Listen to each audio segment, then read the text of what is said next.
sun has set, the darkness deepens, and the world awaits midnight.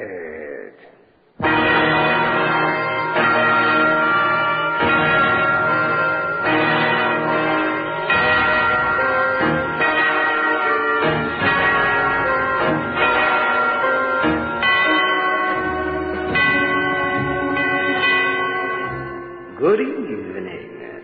Once again, this is your host, Grave. Oh, it's good to be here. I nearly didn't make it to tonight's program. I was at the hairdresser's getting the latest perm. And the attendant forgot all about me. The curling machine nearly twisted my whole body into a pretzel. Now, I've been so scared that my toes have curled, but this was too much. When the girl came back, I was blowing smoke rings, and I wasn't smoking. Of course, she apologized, but I got back at her. I set her styling dryer on kill. Will her next customer get a surprise? But enough of tonsorial torture. Let's get on to tonight's story.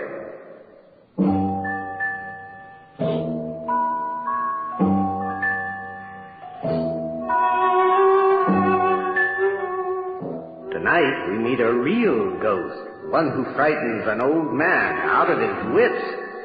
After all, that's what ghosts are supposed to do. But then a young scientist gets into the act and spoils all the fun. Here's the first act of The Lascar's Hand.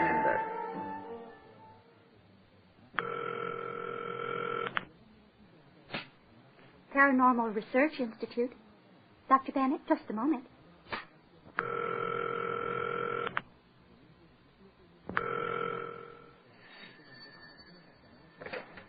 Metaphysics section, Robert Bennett speaking. Robert, this is your Aunt Elaine. Aunt Elaine, how are you? How does it feel to be an American resident again? I've been meaning to call you, but I thought I'd let you get settled in first. Yes, it takes a while to get used to things after being away so long. How long was it? 20 years? 22, actually. Ah, must be hard to readjust. Oh, I'm doing all right, but your uncle, He's having trouble? Well, in a way. That's why I called you. What's the problem? How can I help? Well, I'm not really sure. He's worried about something. He doesn't sleep well, and he's agitated. But when I ask him about it, he won't tell me what's wrong. Well, that doesn't sound like Uncle Joseph. He was always pretty open about things, especially with you. Yes, and that's why I'm concerned. It's just been since we returned to America that he's begun acting this way. That sounds like a readjustment problem. Why not call a psychologist? Because somehow I don't feel a psychologist could do any good. Last week, in an off moment, Joseph said that his problem was something only you could understand. Me? Yes.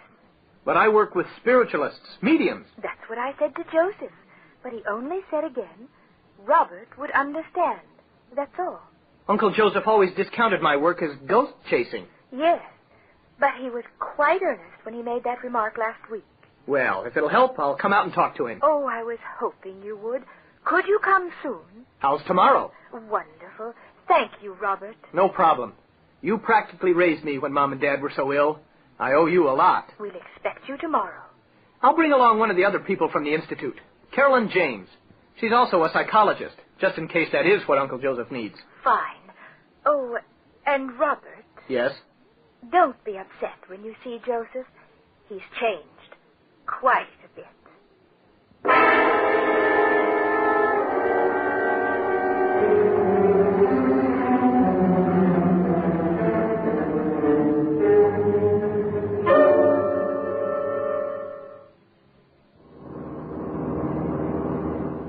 Thanks for coming along, Carolyn. Not at all, Robert. I need a little vacation from the lab. Although I didn't think we'd be coming this far out into the country. Uncle Joseph and Aunt Elaine bought the house many years ago. When he decided to take on the hospital in Bombay, the rest of the family used the old mansion as a retreat on weekends. I haven't been there in almost 10 years. Retreat is the right word. We've been driving for 2 hours. Yeah, we're almost there. How long was your uncle the resident at the hospital? 22 years. The Indian government hired him for 3 years, but he became so well-liked that they pleaded with him to stay. And he was glad to do it. He's a dedicated, conscientious doctor.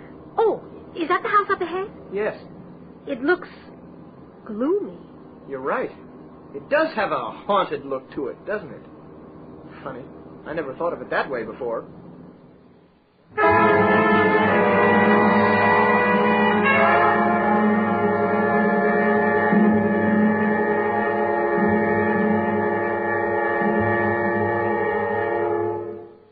Thank you for coming, Robert. Not at all.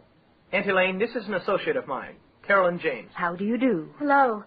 This is a very interesting house. Thank you. Robert, before you go in to see your uncle, I must tell you something. Yes? Last night, he couldn't sleep. He said he was going downstairs to get something to read, but he was gone for nearly 20 minutes. And then I heard him cry out. I went downstairs and finally found him crumpled on the floor of the library. What? I helped him back to bed. I tried to get him to tell me what was wrong, but all he would say was, Robert will understand. Well, let's go in and talk to him.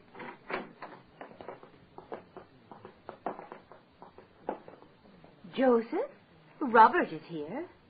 Hello, Robert. I'm so glad you came.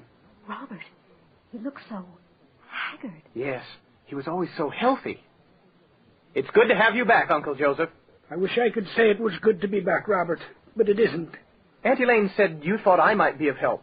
So what is it? Robert, I am haunted. Oh, Joseph. Yes. I tell you, I'm being visited by a ghost. Uncle Joseph, you always thought ghosts were a figment of the imagination. I know. And I thought your investigations were flights of fancy. But I know now you are right. There are such things as ghosts, and I am haunted by one. I've seen it. Joseph, this is ridiculous.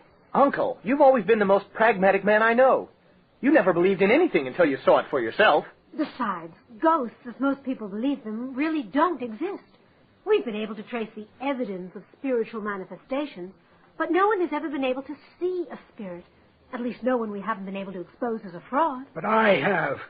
I've seen this one every night for the past 3 weeks. You didn't tell me that. I didn't want to worry you, my dear, but I thought I could deal with it.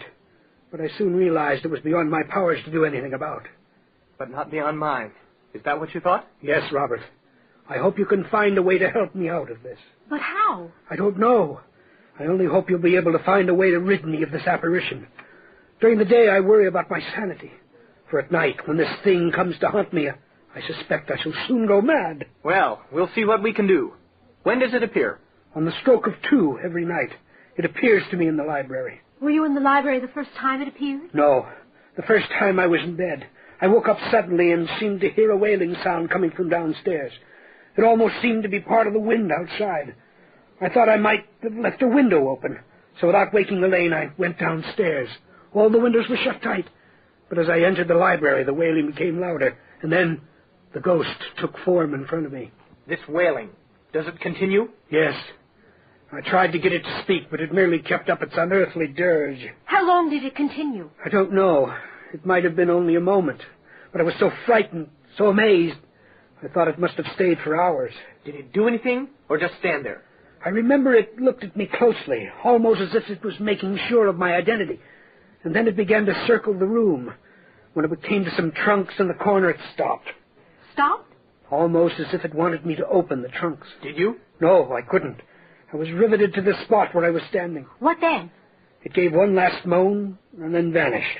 Did it vanish while it was near a window or a door? No, it was still standing at the trunks. Any curtains nearby? No. Why? We once exposed a fake spiritualist by proving the ghost she manifested had actually disappeared behind some draperies in the room.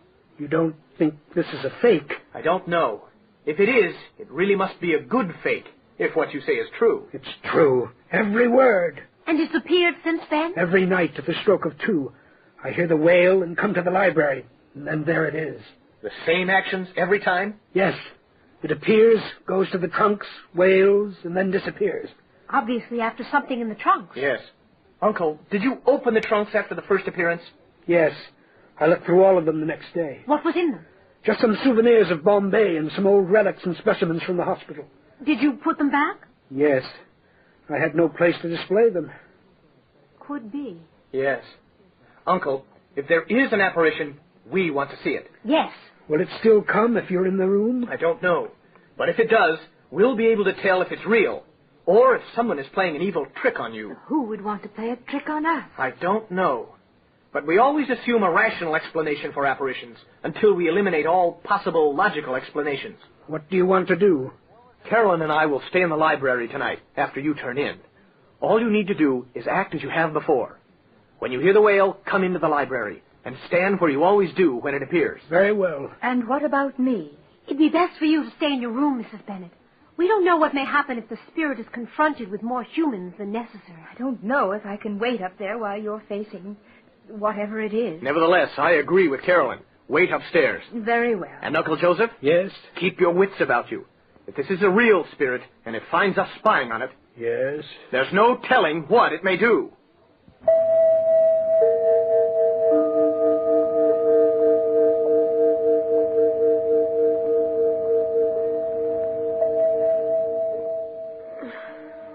Is that you? Yes, just trying to get comfortable. It does get cramped behind these chairs, doesn't it? What time is it? Almost 2. Lucky there's a moon tonight. There's enough light to see without turning on the lamp. Yes, that would scare away a ghost. Or someone pretending to be a ghost. Hmm. I wish it would hurry. I'm about... There. 2 o'clock. Now we'll see if our ghost will appear.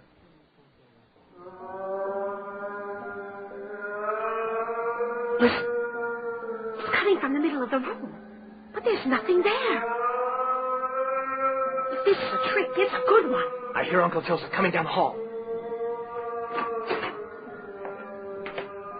I'm here. Where are you? Look! It's taking form. In the middle of the room. All I see is a rogue figure. Can you see its face? Yes, I see it. Or what seems to be a face. The features suggest an East Indian. What do you want? He's going toward the trunks. But we emptied the trunks out before dinner and put everything in the cellar. Apparently he doesn't realize that yet. Yes, I understand. What's your uncle doing? I told him to open the trunks. If the ghost sees they're empty, maybe it'll leave.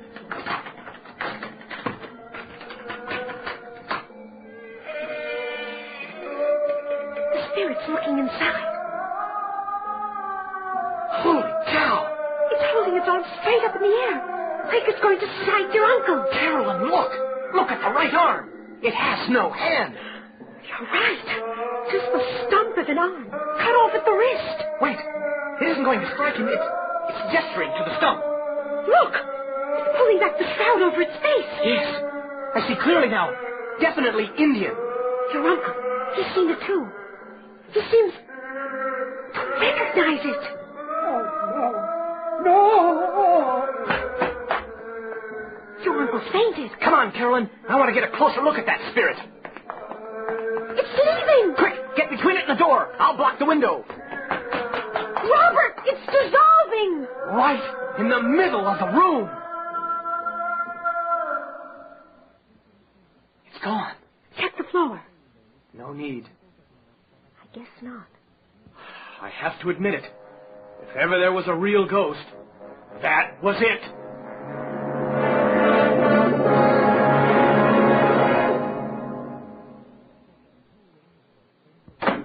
How's Uncle Joseph? He's quiet. Now, will you tell me what happened? It happened just as he said, Mrs. Bennet.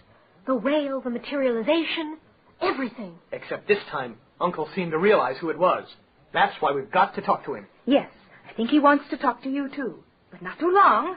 He needs rest. You sound just like a nurse. I was for 37 years.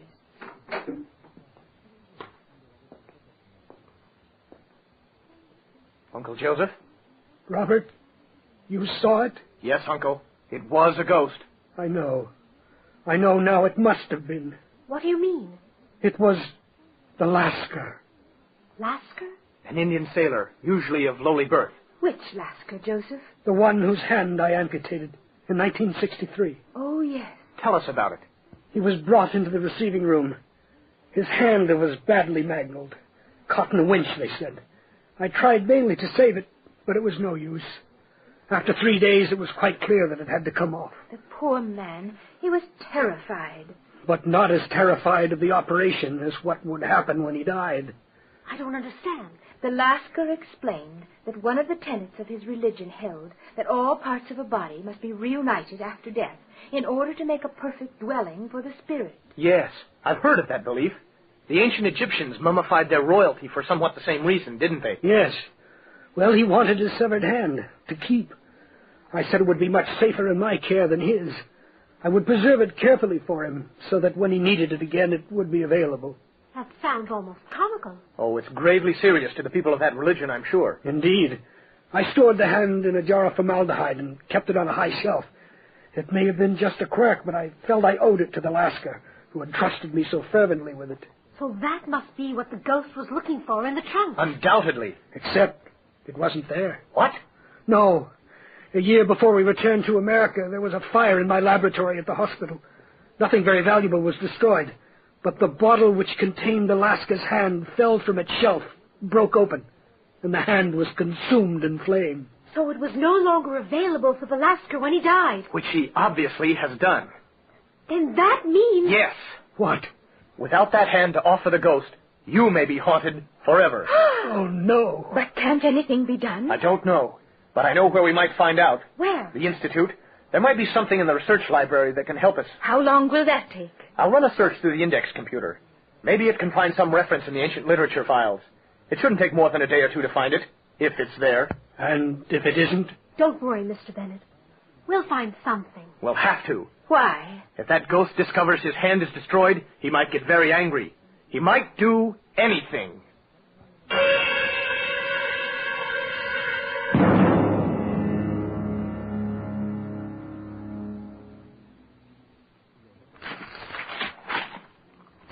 Carolyn, here it is. Did you find something? Yes. I thought I remembered something like this. It's in the interpretation of the Thoth scrolls Dr. Lurens found in the Egyptian burial site in 1928. Listen. Earthbound spirits are often obsessed with retrieving personal possessions that have a strong emotional attachment. The offering of the object or a reasonable facsimile will often suffice to release the spirit from its earthly attachment and allow it to pass easily to the netherworld. A reasonable facsimile? Right. Who are you calling? Dr. Lansing over at the hospital. He has lots of Indian patients. Maybe he can... Hello? Dr. Lansing, please. Thank you. You don't mean that you're going to... Yes. If we can obtain another hand, same race, and preferably the same sex, the ghost may accept it and leave Uncle Joseph alone. Robert, that's ghoulish. In a way. But if it works, what an exciting experiment we'll have concluded. Hello? Dr. Lansing? Robert Bennett at the Paranormal Research Institute. Oh, hello, Robert. Oh, what can I do for you? Doctor, this may sound a little like grave robbing, but I have need for a human hand. What? It's for a very important experiment, Doctor. It must be from an East Indian, preferably male, amputated directly at the wrist bone. Well, that's one of the oddest requests I've ever had. And even odder, I happen to have a hand that might do. You have? Yes, took it off an Indian yesterday. It just got through biopsy, and we were about to cremate it. Don't. Is it right or left? Right. Perfect. May I come over and get it? I suppose. There's no chance of restoring it to the poor wretch who lost it.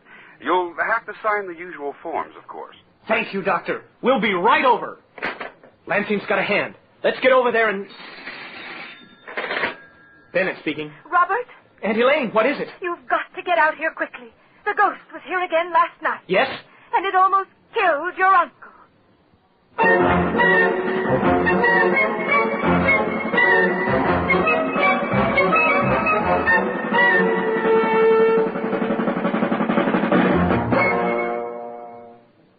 What happened? How's Uncle Joseph? He's resting. He said that when the ghost appeared to him last night, it was very angry. It started throwing things around the room and then attacked Joseph. You were right, Robert. The ghost is becoming dangerous. We've got to try the experiment tonight. It may be our last chance. Experiment? Robert found an old manuscript that said we could rid Mr. Bennett of the ghost if we provided a substitute hand. We got one from the hospital. You think it will work? It has to. It's our only chance.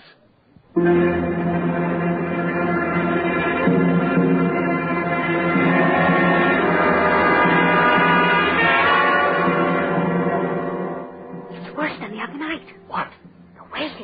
should be here soon. It's almost 2. There. It's here. Good. Uncle Joseph will be down in a minute, carrying a hand. He'll offer it to the ghost, and we'll see what happens. There he is. And the ghost is materializing. Here is your hand. Take it and be gone from here. It's looking at the hand, closely. Yes. I hope the substitute will do. Look, the hand is growing faint. It's floating over to the ghost. And attaching itself to the arm. The ghost is accepting it. He's whole again. It's worked. It's dematerializing. I think we've done it.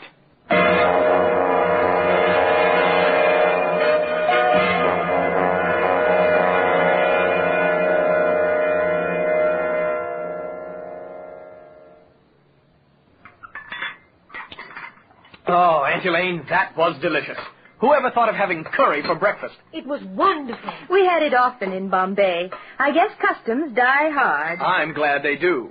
Speaking of dying hard, I don't think you'll be bothered by that ghost again. I'll admit there must be something to your investigations, Robert.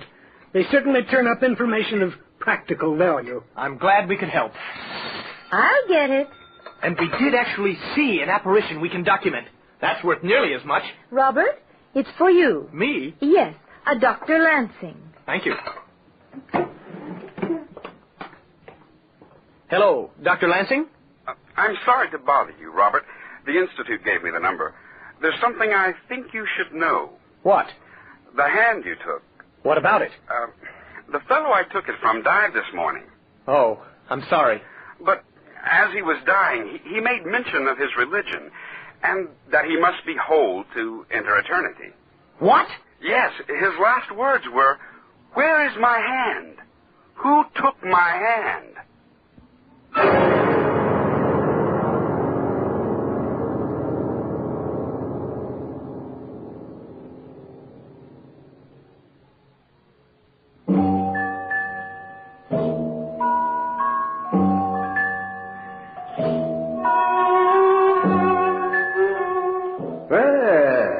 Like Robert may have his own ghost now. What a thrill! Imagine having a nightmare every night, even when you're not asleep. That's enough to make you cut off your own hand.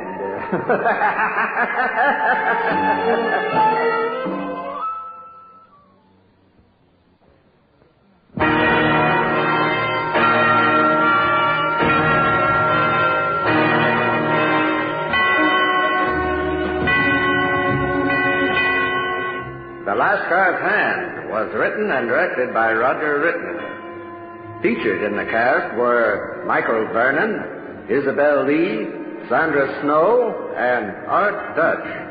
Also heard were Glenn Shaddix, William Irwin, Virginia D'Auria, and Bob Farley. Sound effects by David Surtees, with Mark Trella. Production assistance by Bonan Newman. Engineering by Gil Jones. Midnight is a Roger Rittner radio production.